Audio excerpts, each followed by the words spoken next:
Hello, we're live. I'm going to wait for a few minutes to give us a chance to start to build up some people who are watching us and see what's going on.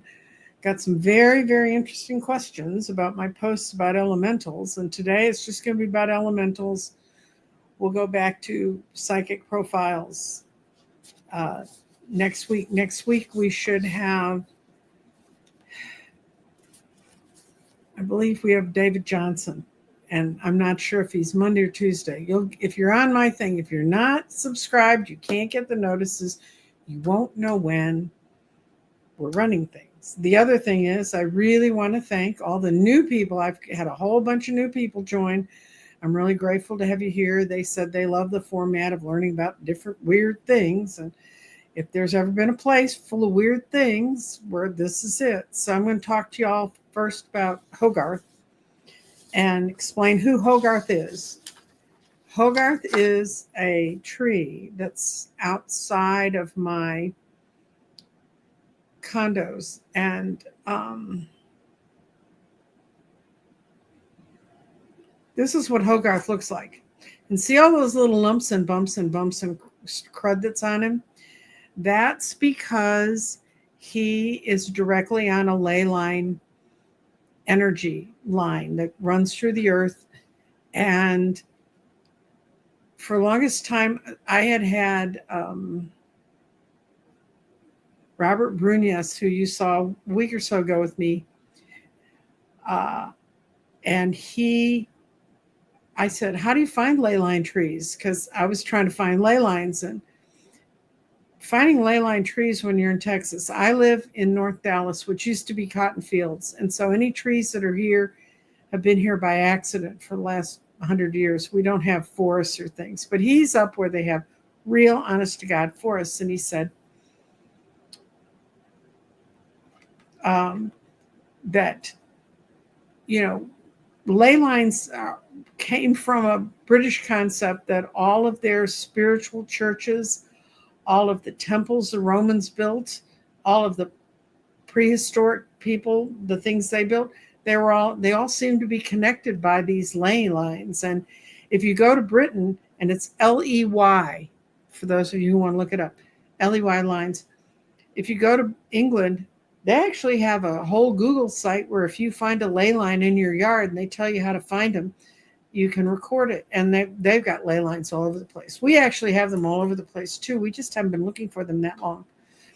But Robert said to me, if you look at a tree and you find one that's covered with burls, which are those funny bumpy things you see on this tree here, on Hogarth, if you find those bumps, then go 360 degrees around the tree and see if you see another tree within sight that has bumps. And he said, and the line between your tree with bumps and the other tree with bumps is a ley line. And if you walk along it, you can feel the energy. Well, you can find it with pendulums, which is a fun thing to do with a pendulum.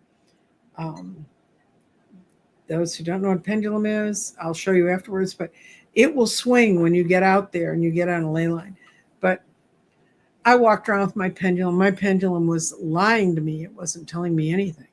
So I walked up to Hogarth. I went out one day and I looked at Hogarth, and he was sitting like this in the middle of green grass, except to the immediate right of this picture and immediate left, it was as if someone had painted the grass yellow, as if something had poisoned all the grass. And it was a lovely spring. It should not have been that kind of yellow. And I went, oh, I wonder if that's a ley line. So then I got my little pendulum out, and sure enough, it was a ley line. So that's Hogarth. That's my tree, and it started it all. And at first, I used to just call it my tree, and then Dr. Gale says that he has a name you need to ask him, and his name is Hogarth. And when I tell people I'm working with Hogarth, they think I'm working with Hogarth, the Vedic astrologer. No, I'm not. Not that I don't think he's a wonderful person, but it's not the same thing. And out of that thing of meeting Hogarth, he started explaining to me about shifts in energy. And when I first met Hogarth 3 years ago, there was about a 1.5 foot wide line that ran directly under him that makes him have those growths. And you say, well, what do those growths have to do with anything? Well, the ley line is an energy line. And I can swear to this because when I would go out and mess around in the green space by me that has it, I would come back, I'd be exhausted. That was it for the day. I was completely drained. And Hogarth told me, he has a very long, low voice that I hear in my head. And he said, it's the power in the ley line. You're going to have to get used to being in that power. And since I've gotten to know Hogarth, and the Earth's been going through all the energetic changes that everyone's talking about, the stripe that went through him to the ley line's gotten 3 times wider. And I have a whole show on that, and I'll do it where I went out and I said, how wide has this line gotten to be? Because I can feel it's wider. He said, they'll leave you a sign, and they left me a little turquoise blue flower that's not like a flower that ever grows in Texas. And it was out there for 3 weeks. I went out every day and photographed it. And that was telling me where the edge of the power of the ley line would end. And other than that, when Danny came to visit me, we went and visited Hogarth, and he brought leaves from his trees and just met Hogarth. And anyway, Hogarth, when I was sick in the hospital, I was kind of concerned that I wasn't staying in touch with the land elements near me, but I was in no condition to go run out and look for them. And one day Hogarth said, oh, don't worry, the fairies know you're there. And later that day, my whole room got full of little fairy lights flickering around. Which brings us to the questions we got today about fairies and taking them seriously. Well, this is one fairy. It says, how your guides will be looking after they've sent you a letter, 11 synchronicities, 2 angel numbers, and a chinchilla knocking on your window, and you still miss the message.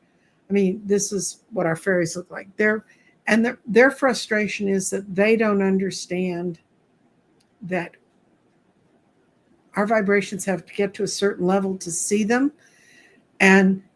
But we will sense they're around, or you'll see them flickering. I see them a lot moving across my office at night when I'm in my living room doing things I do in the living room, but I can see my office through the kitchen, and I will see flickers go through my office. And that's when they're there. They're not going to show up like Tinkerbell. Now, maybe they will for you, but for me, they don't show up like Tinkerbell. I hear them. I see them. They steal my cards all the time. They hide books that I need to find. Right now, they're hiding my color deck from me. So they can be the elementals can be a lot of different ways. And what's a fairy? What's a gnome? What's a sprite? Well, it depends on the folklore heritage you came from. And they will,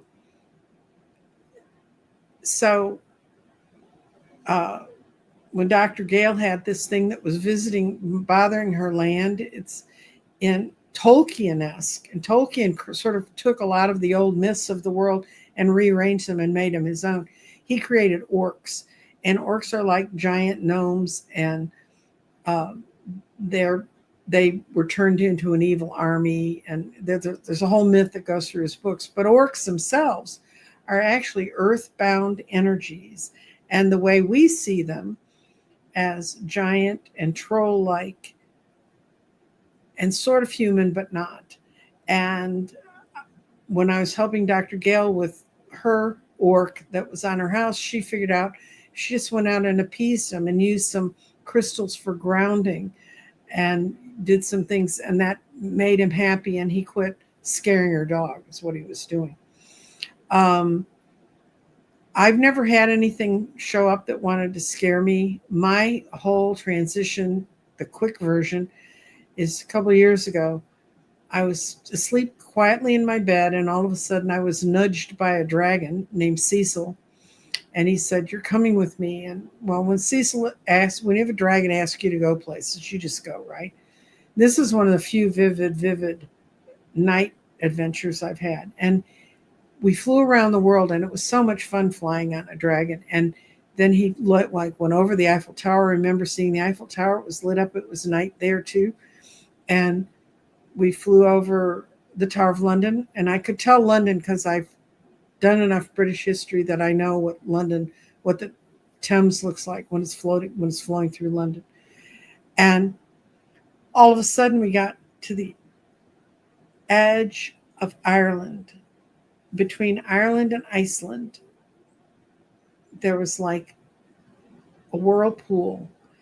And Cecil said, "Hold on." And I held on, and we dove through this whirlpool. And the next thing I knew, I was standing in this beautiful, enchanted, very fairy tale looking forest at the edge of a glen. And I looked at him and I said, "What do I do?" He said, "Well, get off. They're coming for you."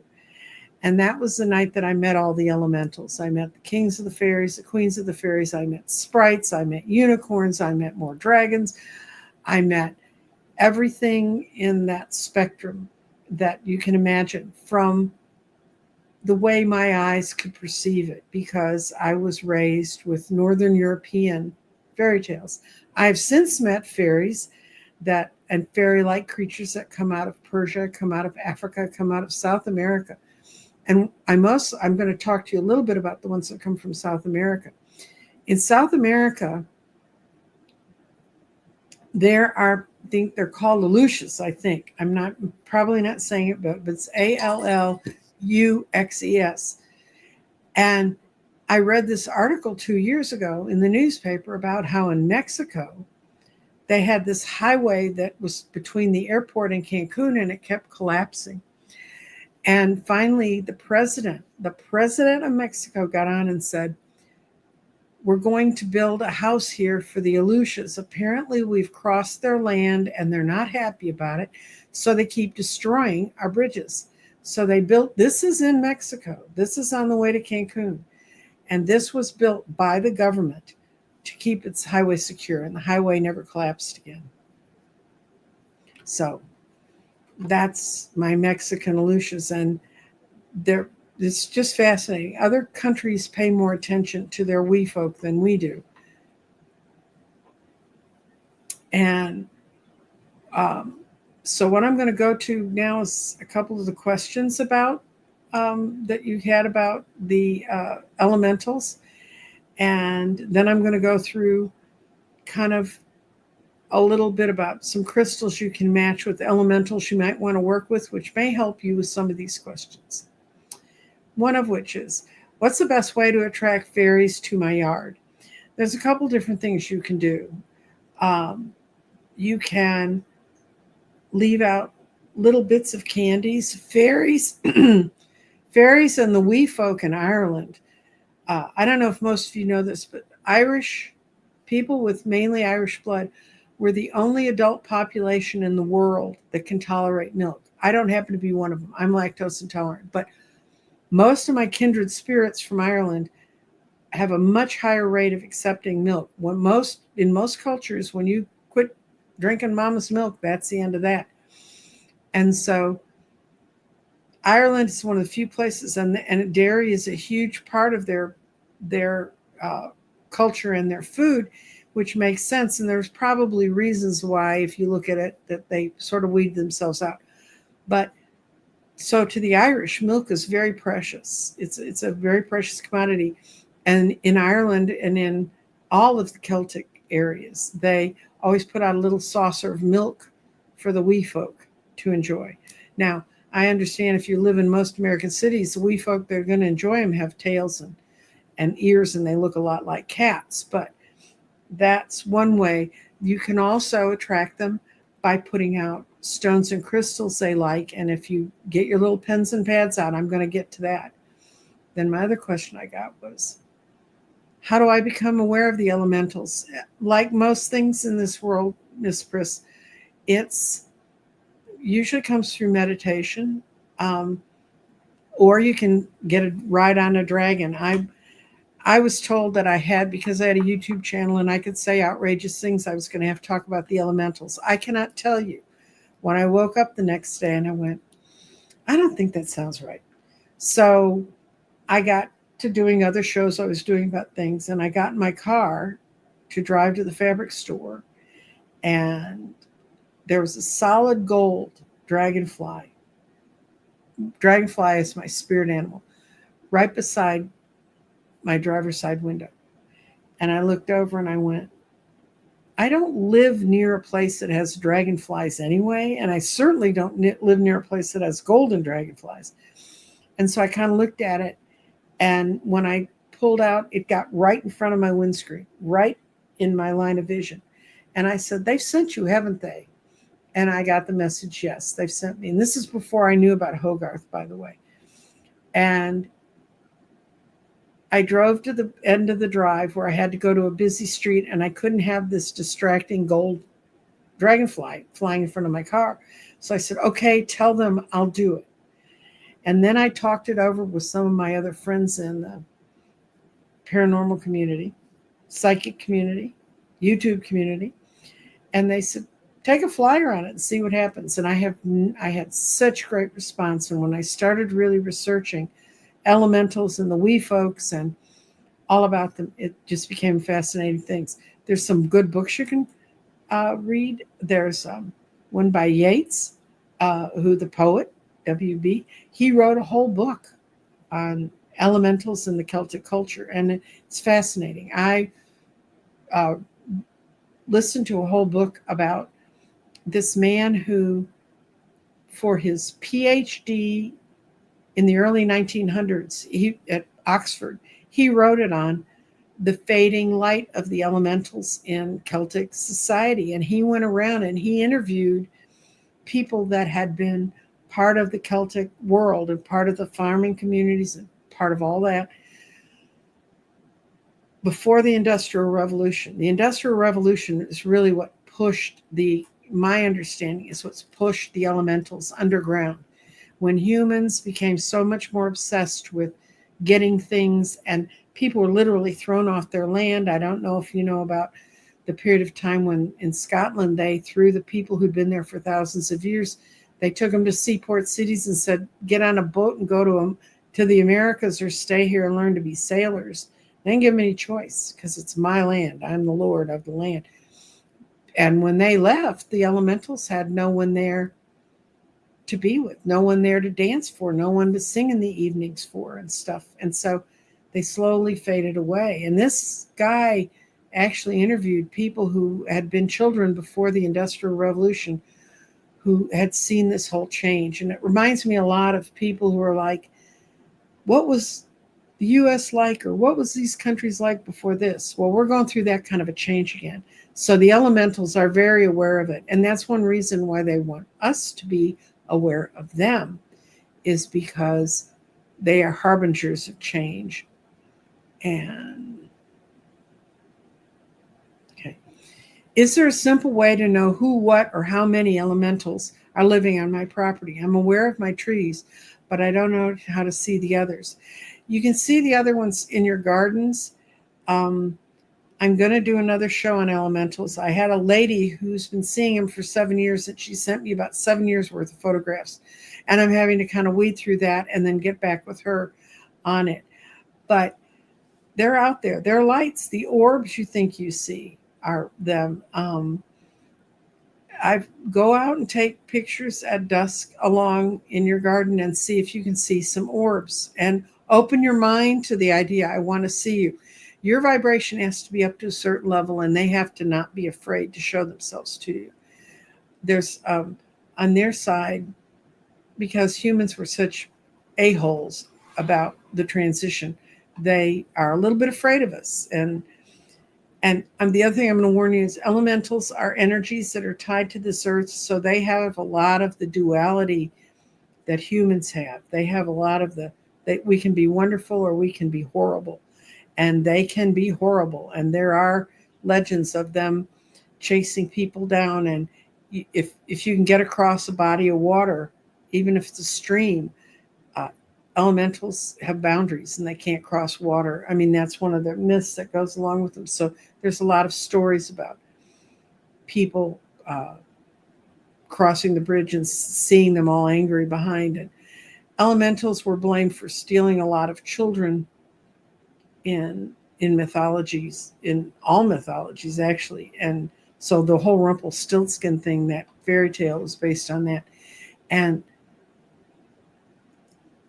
they take people. There are people who are recorded in the 16 and 1700s that went off to go somewhere and then showed up 10 years later, and they have no idea where they were in the interim.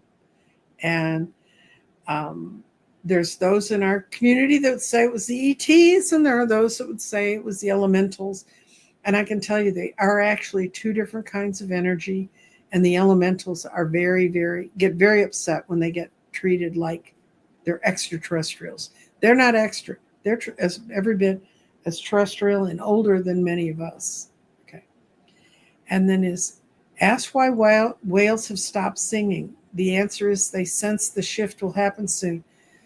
They have a sense of changes in Gaia. Will they resume singing when the shifts happen? Miriam, I don't know about the whales not singing. I do know that the whales take care of keeping the ley lines connected under the ocean.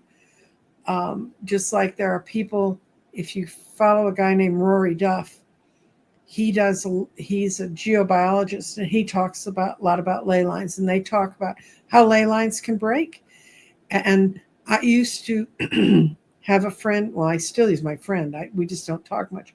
He's in South Africa, and because of how South Africa and India and all those things broke from when we were the big, giant, big landmass, how we've broken up into the continents, there are places like in South Africa where there's a lot of breaks in the ley lines, and the ley lines there are very fragile. And he was empowered by the spiritual world to work as a human on reconnecting ley lines. And that's how he and I got together. I had a whole lot of shows with him. He was lots of fun. But then he got into having families and babies and things. So let's see. And is there anything we 3D humans currently can do to ease or distress the feelings of animals, elementals, and guides? Okay, my elementals are easing me. You know, it's a two-way dialogue. But one of the things I found about how we can help with the elementals, and this is a quote, and I put it up on my channel before, but have you ever heard about glimmers? Glimmers, Glimmers. They're the opposite of triggers. A glimmer is a tiny micro moment of happiness and a sign of hope. Once you begin to look for them, they will start to appear everywhere. So it's more a matter of we're not looking for the good things, and they only want to really be drawn to positive. Yes, they understand there's an energetic split in the universe, but they want to go to the positive. They don't want to go to the negative. So they are drawn to the positive.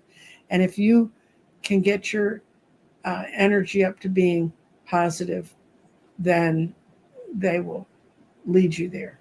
Okay. Hi, from Alberta, Canada, homeland of my parents. Not Alberta, they were from Ontario. Oh, yeah. Okay. We want to talk about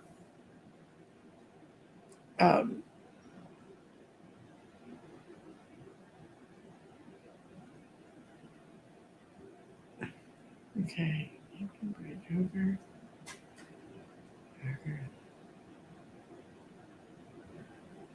I thought I had saved another picture of a dragon. Nope. There's a phrase, what I put on the beginning of this about is if you open your mind, you might lose your old self. And that's true. And that's what dragons are for. They're about dragons. I'm going to just tell you what I know off the top of my head about dragons. There's not a culture that doesn't have them, whether it was South America or Central America or North Americans or Africans or in India, in the Asian countries are very famous for their dragons. And dragons in the Eastern more or Asian cultures are more benevolent creatures. And a matter of fact, there are Buddhist temples where they build windows at the top of the temple so the dragons can fly through. And they actually they have some wonderful myths. Now, I don't remember which direction it goes, but if you see an Asian dragon drawn and it's got 4 toes, I think it's Chinese. And if it has 5 toes, it's Japanese. Now, don't all the Japanese and Chinese people write to me because I'm pulling this out of the back of my head. But riding on a dragon is great fun. And Cecil is great fun. Cecil's been away for a while. And I haven't seen him since I was sick, but that's okay because I've had lots of fairies and the other. And I tend to go to fairies, leprechauns, the wee folk because of how I was raised. And dragons, I always thought were, fire-breathing. St. George had to kill them. But if you go across the world, in Africa, they believe that the dragons sacrificed themselves and 2 dragons spun around Africa and hooked onto each other. And they hold that continent together. And I don't know if you guys are aware, there's a huge rift on the westernmost side of Africa. And Africa really is a place that's falling apart. But apparently these dragons, either in real time they did it, or it became the story to explain why it happens. The more you get into Western culture and the more you get into the heavily patriarchal cultures of Europe, the more dragons become symbols of bad things and something you have to conquer. You have to go out and prove you're the big man on the block.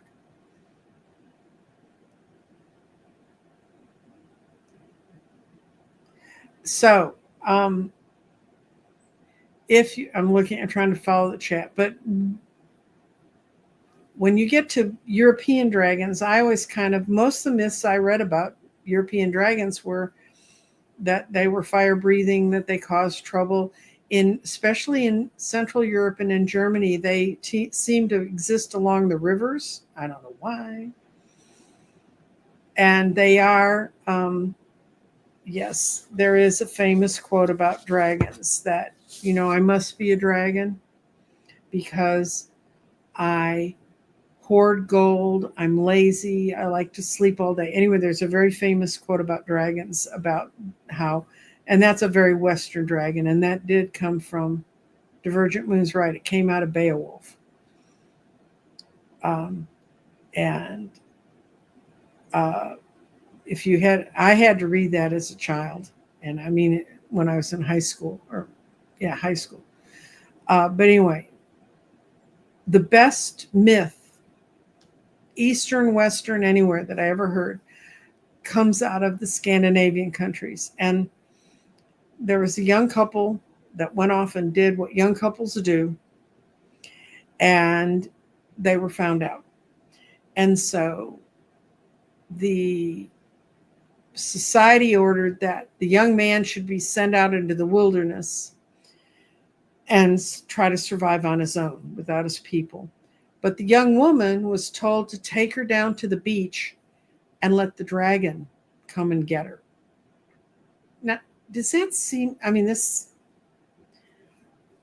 sounds like certain people that we know now, the kind of decision they would make on that. But anyway, so what happened was they sent the young man out into the woods to survive or die. And if you know much about the climate up there, a lone person on their own doesn't have much of a chance. And they took the young woman and they dragged her down to the beach and they pinned her down on the beach. And everybody, of course, the whole town had to come watch it, just like they had to watch witch burnings. And they came down to the beach and they're waiting for the dragon to show up. And the dragon shows up. He comes out of the water And he said, and he says to them, where are the fathers? Where is the father of this child? And where is the leaders of your community who should have been teaching her morals? Should have been teaching both of them morals. And he said, where's the young man?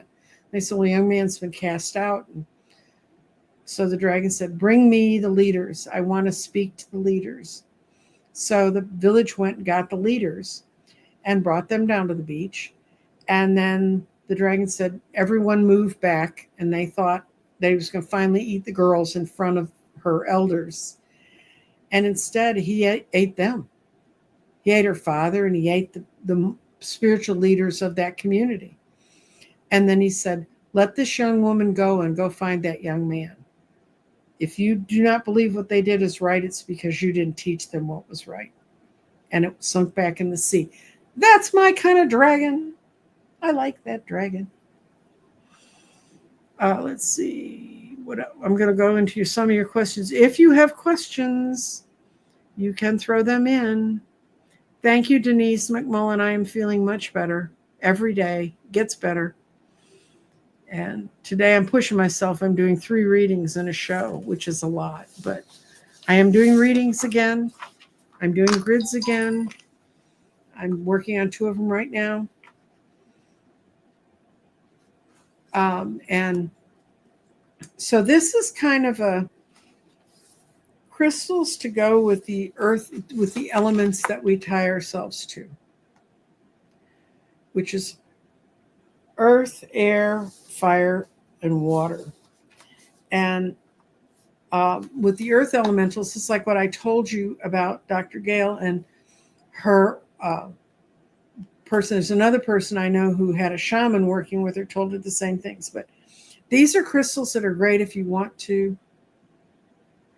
These are these are things to hold on to if you're great.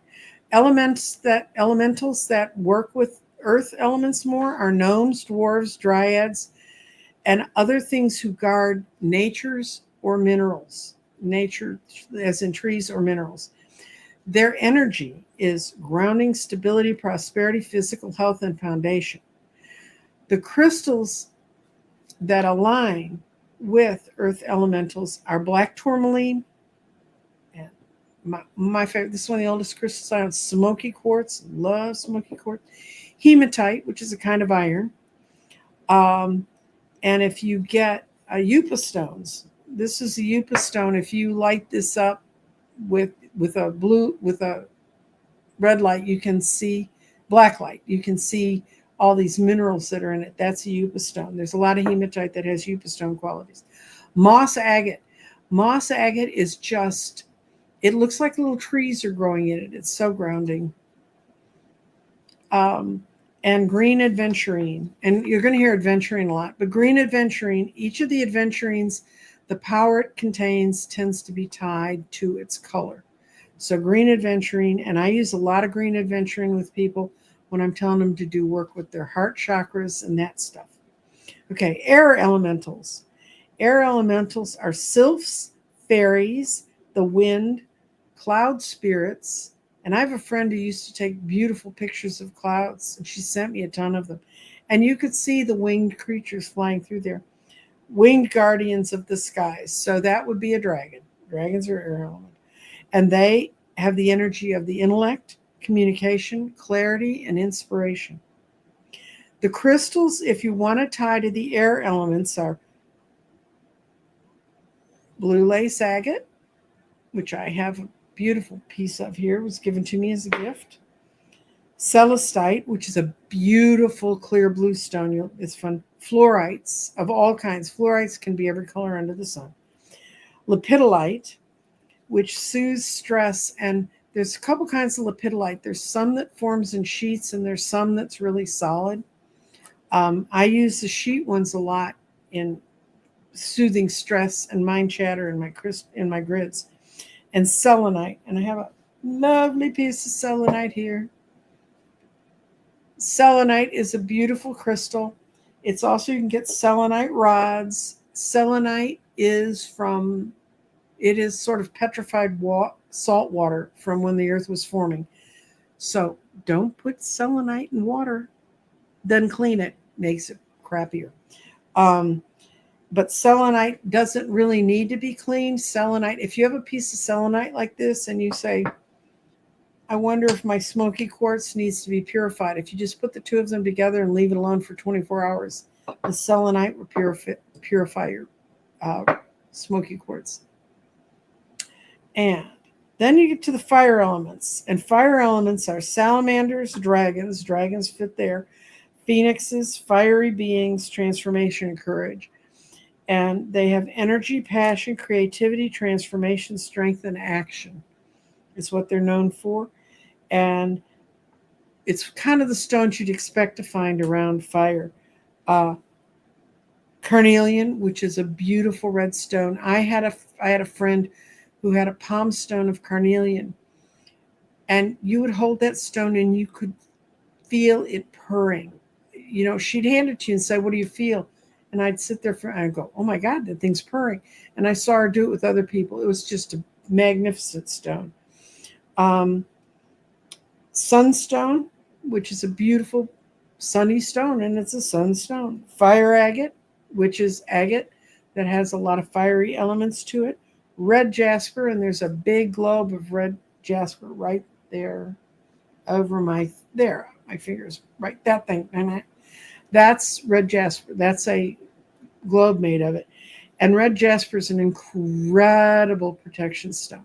If you have a friend, as many women get into the thing where they have a friend who's in a domestic problem and someone's threatening them and they seem weak and like they don't have any power to protect themselves, give them some red jasper. Don't even tell them what it's for. You'll be amazed at how much stronger people can get when they're around red jasper. That's why it's here for me, protecting me. Pyrite, manifestation and power. And I use pyrite as the grounding stone in my garden. Water elements. Everybody still taking notes? Water elements. Elemental creatures are the undines, the merfolk, the naiads, mermaids, fluid spirits of healing and emotion. Their energy is intuition, emotion, healing, compassion, and dream work. It's easy to hold on to what a water element's about as it is to hold water if you're just doing it with your hand. The crystals that support water are aquamarine for emotional clarity and courage, moonstone, which is a beautiful stone. And a lot of women now, if you're falling into being in love with the divine feminine, get a piece of moonstone. That's divine feminine in its highest form. Labradorite, which comes out of Labrador, as in the region, and it's a multicolored dark stone, but when you hold it in the right light, the colors in it are absolutely gorgeous. It's for psychic awakenings and protection. Amethyst is amethyst. What can I say? It's a spirit stone. And chrysocolla, it's a blue stone. It's a very, very vivid blue stone that has a lot to do with emotional expressions and soothing. And what if you're going to want to put those crystals together, which I am currently doing for someone who wants me to put bags of stones that are going to be a blessing around her house, and I've been working on it. And did I pull it out? Yes. The first thing I was told to put in her stone was this, and this is a peacock stone. This is a form of metallic stone that's the stone itself is common, but the shimmer and the colors are put on it by nature washing many minerals across it, and they stick. And she's going to have some peacock stone in there. Sometimes the peacock stone will be very, very red, or just like a peacock's tail. But the blues and the greens are the most way I see peacock stones. Create crystal grids is a great way to learn how to balance the stones and the energies of the stones. Call on the elemental beings while holding or being a part of their stones. Now, I know that I said that selenite goes with the air elements. Don't put selenite outside. It'll wash away if you have rain. You can put it outside if you live where it doesn't rain. But most of the other stones you can put outside. And this, of course, if all else fails, grab a piece of clear quartz. And it doesn't have to be this big. It can be teeny tiny. I have some teeny tiny quartz crystals. And this one's actually an interesting stone. I can't really show it to you. Can I try to show it to you? Yeah. It's rutilated. I don't know if you can see it in it, but it has other minerals running through it like threads. That's why I have it out. And just grab little pieces of, that's a teeny tiny fluorite octahedron that doesn't quite make it all the way to octahedron. And this is a very light piece of unakite, which my daughter loves. It's an all-purpose stone. But grab some stones and sit down and say, okay, what do I need to know? And they'll show you. And use crystals as offerings, as energetic anchors when working with sacred space. And that's sort of my summary of that. It's been kind of built up over the years of different stones and different things. I'm not seeing a ton of questions today. That's okay. I don't need them. I mean, if you have a question, put it in now because you got 5 minutes. And if I don't see more questions, I've run out of topics to talk about. I know that seems amazing and not like me at all, but I do. So, anybody care to talk? I'll look up and see if I missed a question. Yeah, Denise, wearing moonstone and labradorite on your solar plexus is cool.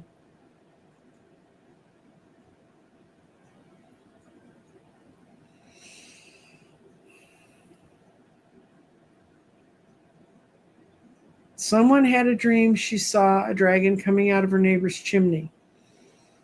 I don't know. Maybe they don't like the neighbors, or maybe that's how he gets in. My experience with this is they don't need a door. They just sort of appear.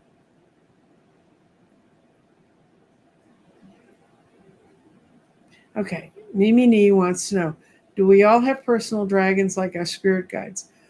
We all have personal spirit guides, and I'm not the best advertisement for relying on your guides because I started reading cards when I was a kid, like 12, but I was doing things before that, but I just didn't understand that's what I was doing. And I've had them all I read cards, I studied astrology, I studied numerology, I got all the knowledge. I knew that I just knew how to use it. I didn't question it. I just was like, well, this is cool. I can do this. I was over 60 before I met my guides. I've told this story before, but I was at a Weiss, the guy who did Many Lives, Many Masters. I was at a weekend retreat he ran. It was actually a one-day retreat. And there were 800 people in this ballroom. He hypnotized us completely 5 times. I find amazing because I don't know how to hypnotize people either. And one of the hypnosis that he put us into was, you're going to meet your guides. And as I was sinking off into the hypnosis, I said, good luck with that. And when I woke up, she was there, my guide, Addie. And she was a very tall African-American woman in colonial slave dress, in the aprons and the turbans and all that stuff. And obviously a house slave. And I said, hi, I'm Nancy Jean. And she said, yes, I know. And I said, well, I don't know who you are. And she said, well, my name is Addie. And that starts the whole thing of my being aware of guides. And I was talking with her and I said, I'm sorry that I didn't pay more attention to you. I didn't mean to ignore you. It wasn't my thing. And she went, it's okay. You did everything I told you to do. You've listened to us. So even if you don't feel like your guides are living in your head every day, they're there. And I don't talk to Addie every day. She's around me every day. So is Frank, my protector. But it's very different when you first start to become aware that these things ought to be around you. Now, how I found Frank might help you, Mimi, if you're not. I found Frank through automatic writing, and you can ask if you have a personal dragon. That would be a good question to ask. Okay.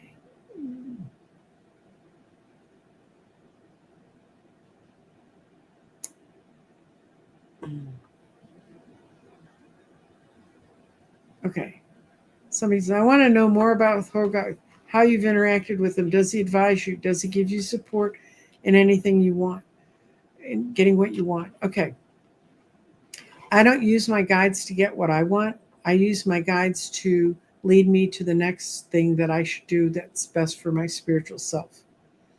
Okay. I mean, when things got real skinny and, I was kind of really worried about money, um, money shows up. And that's been true my whole life. So I can't help people with that. I just tell them that they have to get clear about their own intentions. That's one thing I like about my grids is people do find that it's a way to focus their intentions. It's in a way my grid when I deal with it, and I've had my grid every day since March of 2019. And it's moved with me. It's been very carefully moved with me. I dust it off. I talk to it. Although I've been told by someone yesterday, you don't need to dust crystals. They take care of themselves. And I think they're right. My crystals never do get dusty. But about getting what I want, uh, he will support me in getting what I need and getting the things that are best for me. And it's like I said about glimmers. Have you heard about glimmers? They're the opposite of triggers. So don't go looking around for things that trigger you. A glimmer is a tiny micro moment of happiness, a sign of hope. Once you begin to look for them, they will start to appear everywhere. And I think dealing with the elementals, that's one of the things that they have most carefully taught me. How do I interact with Hogarth? I ask him how he's doing. Hogarth has had the most incredible spring and summer. We've had more rain and showers and cool weather. And I went out and took pictures of him today, and for some reason, none of them came out because I was going to show you a picture of how Hogarth's burls have grown. And apparently he didn't like that idea because none of them came out, and I'm using the same camera I always used. So I hope that helps you about understanding about getting what you want. And you can want world peace, and that's fine, and that's a need, and that's a glimmer. But it's not like they don't, I can't write up a laundry list and say, show up with this. That's not their job. What they will show me is how I can live my life so I can be granted the energetic changes around me that I need.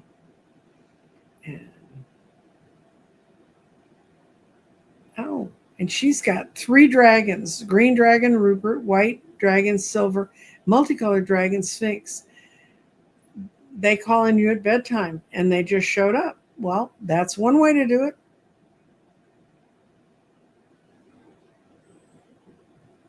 And if you want to do hypnosis, there's a lot of good hypnosis people. Most people I know who do hypnosis in our community do past life regressions.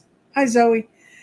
And Debbie, that's if you can find a good weekend retreat.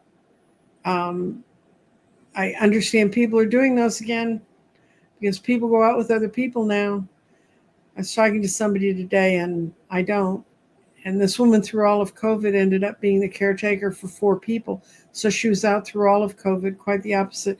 Before COVID, I was out taking care of everybody, and COVID happened, and I came home. So we all live different lives, but you can go find hypnosis. I know there's good seminars given in Florida, and I sort of debated in my mind, is it worth the money to go see him?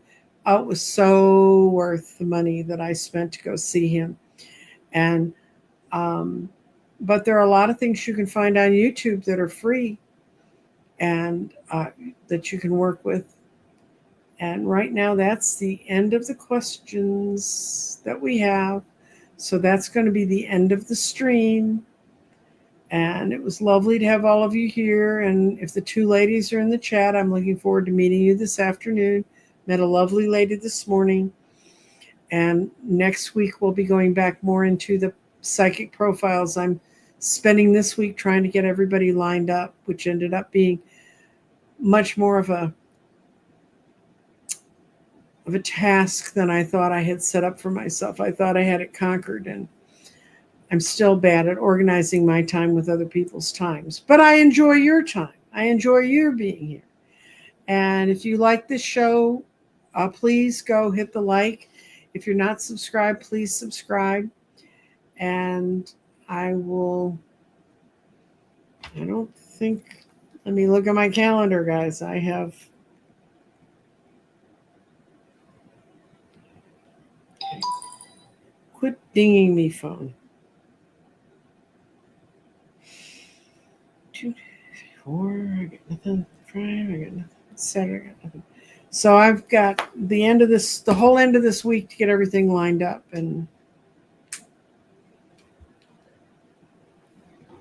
oh, wait a minute. Denise has a question. Selenite is an incredibly powerful crystal. The only thing with this, don't get it wet.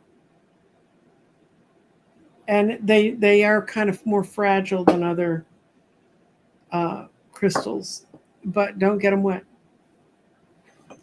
There, I guess there was those. It was my kids watch those movies where the things that don't feed them after midnight and don't get them wet, or they turn into evil things. Yes, that's it. It won't turn into an evil thing. It'll just turn it into a.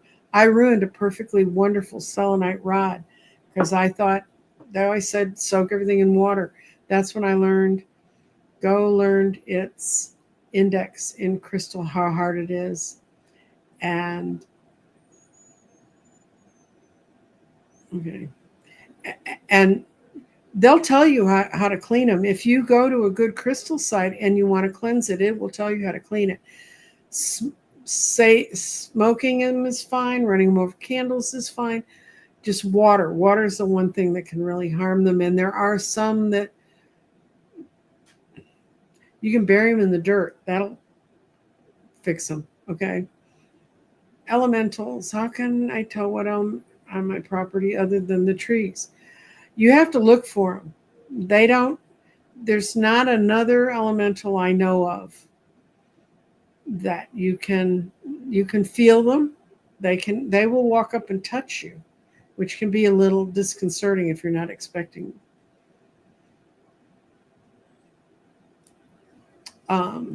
But no, there's other than trees, that's the only one I know. And I only have the one on my property. So I don't know. And I got one more question. Will it help to charge Denise? Yes, you can. Yeah, if you have dowsing rods, you can put the selenite by them to clear any energy you could build up over them.